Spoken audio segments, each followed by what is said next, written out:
So future nephews and nieces, I'd like to share with you today some of the lessons I learned during my 12 years of failure. And I think these lessons will be applicable now, 10 years from now, 50 years from now, even 100 years from now. So I hope you gain some value from them. So the first lesson I'd like to share with you today is that timing is very, very important. Back in 2021, I got together with a bunch of people during a game jam and we created a video game called The Little Red Lie. Now we only worked on it for around 2 weeks. We released it on a platform called itch.io, which is this video game distribution platform. And initially it did pretty well. And we got about, I think, 2,000 downloads, which was pretty good for that platform. It got us onto the first page of newly released games. People were commenting on the game, telling us how much they liked it. A bunch of YouTubers were playing the game and making videos of their gameplay. This one big YouTuber called Manly Badass Hero even picked up the game. And I think that video, as of right now, has over 600,000 views. And it was kind of funny because one of the artists who worked on the game was a fan of Manly Badass Hero. And she was just telling us how great it would be if he actually did a video on our game. And he did. So we were excited for her. Then we released the game on Steam, and I think it got over 24,000 downloads. So because of that, we got together again and decided to do another game that would be bigger and more expansive. And we called it Medusa's Heart of Stone. We spent 6 months working on it. And we also did a lot of promotion for it. I mean, we created a Discord server that got 600 people on it. We were running different contests. We were posting it on Twitter, on Instagram, on Facebook, and of course, we did our TikTok videos. So finally, the group decided we should release the first part of the game just to see what the interest was like in it. Unfortunately, we only had a few thousand downloads, much, much lower than The Little Red Lie. And not that many people were playing it. I mean, they were downloading it, but they actually weren't playing the game. For whatever reason, The Little Red Lie was a hit with a bunch of people. We didn't have to do any marketing, any publicity on that at all. It just naturally came. But for Medusa's Heart of Stone, no matter how hard we pushed, it seemed like nobody cared. Now, was this game inferior? No, I don't think so. I thought the graphics were better. I thought the music was better. I thought the gameplay was more interesting and creative.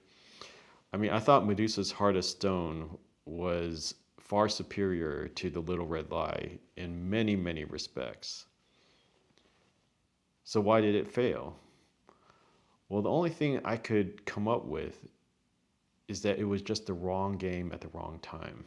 And what you'll find is that this happens time and time again. I remember meeting a video game developer who just admitted he created a crappy game. He spent, I think, 2 days on it, barely spent any effort. But what happened was a YouTuber just so happened to pick up that game just at that time. And because the YouTuber was playing it, a whole bunch of people went and downloaded the game. I think he said he made something like $10,000 off of it, which is pretty good for just around 2 days of work. And so that was a pretty tough lesson because you would think creating a game with better graphics, music, and gameplay would guarantee it would do better. But if you release it at the wrong time and people aren't ready for it, then it may not go anywhere. In fact, it probably won't. Timing is very, very crucial. So the second lesson I wanted to tell you about is if you do decide to embark on an endeavor that requires you to have partners and teammates, make sure you get the right teammates. I don't care how talented a person you find. If the person is not dedicated, it's useless. They'll never get anything done. Of course, at the same time, if the person you find is dedicated but not talented, Like, let's say you find an artist that just can't draw. Well, that's not going to work either. Now, you may be saying to yourself, well, that's obvious. Why are you telling me these obvious lessons? Well, because in my experience, I've bumped into so many people where they stick with the wrong partner or teammate for whatever reason. A lot of times it's because they're their friends. People work with their friends and they like hanging out with them. But if your friends are not dedicated and not talented, you're not going to get anywhere. The second reason why people stick with an unsuitable partner or teammate is because it took them so long to find that person to begin with. They don't want to deal with reality. They keep hoping that this person will change. Think of it this way. If you're swimming in the ocean, it's always better to have a partner swimming with you. It's much, much safer that way. However, if your partner is grabbing onto you, flailing, dragging you down, then it is infinitely easier to just be swimming by yourself. So even though it may be hard to do, if you have the wrong people in your team, you just have to let go of them. The third lesson I want to tell you today, and this is the hardest one to accept and to hear, is that despite all your efforts, you may still fail. You may never succeed. Because when you're younger, you think, well, I have time. Maybe I will succeed. I still have so many years ahead of me. But when you start getting to middle age and over middle age like I am, you have to start coming to grips with reality. Now I'm 48 years old. I haven't given up yet, but I have come to realize that it may never happen for me. There are people out there, successful people, who will tell you, oh, just keep trying. As long as you're dedicated, as long as you keep working at it, you'll succeed. I'm living proof. But what they don't tell you is that for every one of them, there's probably 10,000, 100,000, maybe even a million people who did the same thing, and they never got anywhere. That's like a lottery winner saying, hey, if you keep playing the lottery, one day you'll succeed and you'll win. I'm living proof. But we all know that for the lottery to exist, there has to be millions of losers, millions of people who tried and didn't get anywhere. They never won one big jackpot.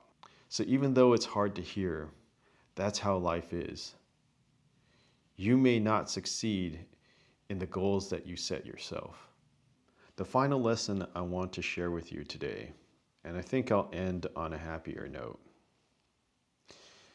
is that even if you fail, really the biggest reward you can get is the actual creation of whatever you're doing.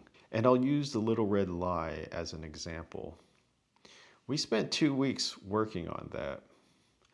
And I have to admit, when people were commenting on how much they enjoyed the video game and they were making YouTube videos of it, and then Manly Badass Hero made his video of it, it was exciting. It felt good. At the same time, I have to say the best part was still the creation, still working with the people, the team that I was working with. All that other stuff, yeah, it was kind of like the cherry on top, but it's not what drove me to make the game. I wasn't sitting there saying, oh, I want to make this game because I'm hoping YouTubers will pick it up and then a lot of people will comment on how great we are.